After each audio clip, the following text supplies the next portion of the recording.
So as some of you might know, I actually tapped a few maple trees around my house this mapling season, and the season runs from about January to March. And here's my haul this year of maple syrup. Going from left to right, you can see my early batches are generally much more lighter in color, whereas on the right, at the end of the season, things got much more dark, although it's hard to see on the camera. Most people seem to think this has to do with microbes, I guess taking hold in the maple syrup and then imparting some sort of flavor that becomes much more concentrated when the maple syrup gets all boiled down into its syrupy form. No one knows exactly how it works, but there are some, theories. But I did notice, just, through trial and error, and I guess happenstance, that when I left one pan of maple sap out overnight on the counter, unrefrigerated, and then boiled it down to syrup the next morning, I noticed that it was much more darker than my usual batches of syrup. So I definitely think that there's some room where people could learn more and try to get more mapley dark flavors, or even like add in new interesting flavors depending on the fermentation or microbial environment in the sap. So I think that's really interesting, honestly. But yeah, you can see in general from left to right, earlier season is lighter and has a sweeter, more buttery flavor from what I've tried. And then on the right, you get a more complex, darker, quote, mapley, unquote, flavor, which is imparted by the microbes from what I understand. You might have also noticed in that first jar that I showed you that there's this sort of precipitate at the bottom, this sort of sandy solid that comes out of the syrup solution. That was a weird sentence, but a lot of S's in it. But anyways, that is called maple sand, or some people call it niter. And my understanding is that it's mostly made out of salts of various sorts. So it's high in calcium, high in potassium, and some things like iron, magnesium. Generally, it's edible. You shouldn't really worry about eating it. It shows up in my syrup because I did not do proper filtering to it. And when I say proper filtering, in industry, people are actually required to filter maple syrup so it doesn't have this niter, this sand, this maple sand in it for the most part. And that's because, a lot of this old metal-based machinery could have lead solder. And I guess from what I've read, some of the potassium salts in the niter can actually take that lead and then, deliver it into the maple syrup. So you don't really want to be eating anything like that that has lead in it. I just used glass type structures, jars and whatnot, and jugs, and I used PVC tube piping and plastic spiles. So pretty much as the maple sap came out of the trees, it never came into contact with anything metal or nothing having lead solder in it is the main point. So it never came into contact with anything leaded, so there's no chance that lead got dissolved in the salts and got into the syrup. So that's the main thing you want to worry about. If your tree has been planted next to like some house and it's been, chipping lead paint off like nobody's business, similarly, I wouldn't tap that tree. So do keep an eye out for that type of thing because you don't want lead in your maple syrup, although it's probably not much of a safety issue. Another thing I wanted to point out was the differences in viscosity. So I didn't have a very formal process at the beginning of things. I basically, was trying to just eyeball it when the maple syrup was done boiling. But pretty much around here, I got more serious, got a candy thermometer, and, noted the exact temperature that the boiling substance was getting to, and there's a specific temperature that you stop at, and that gave me a much better handle on getting the syrup to the right end of viscosity. So over here I've got much more like viscous fluid, and then by the end of it I was getting more true maple syrup liquid action.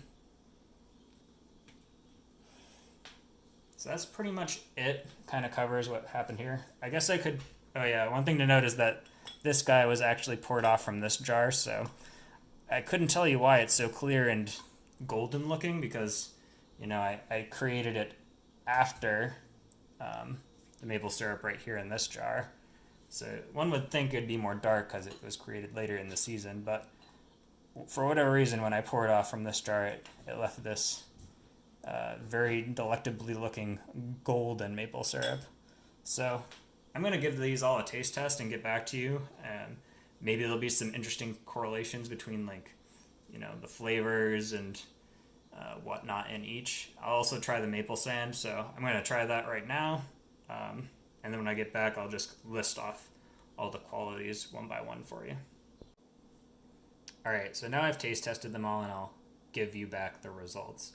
Starting on the left with the first batch of the season, I got a very honey-like, granular, extremely sweet flavor that really sticks to the back of your mouth and really almost burns you with sugar. I definitely think it could be good in the right circumstances, though. The maple sand at the bottom also has that sort of granular, sort of congealed honey vibe you get once the honey starts crystallizing. It's very similar to that. The next one over has an extremely, extremely buttery flavor. The hint of butter that I was getting here is fully realized in this batch. I'm not actually sure exactly what caused it, but I think it's a result of my using a large amount of canola oil in this batch. I was trying out basically just dripping a few drops of canola oil on the pan as I boiled down the sap. And I was told that this keeps the sort of frothing at the top much more manageable. I have to say, though, I didn't notice much difference, and I didn't actually have a problem with the frothing in the first place, but I wanted to see if that technique had any promise.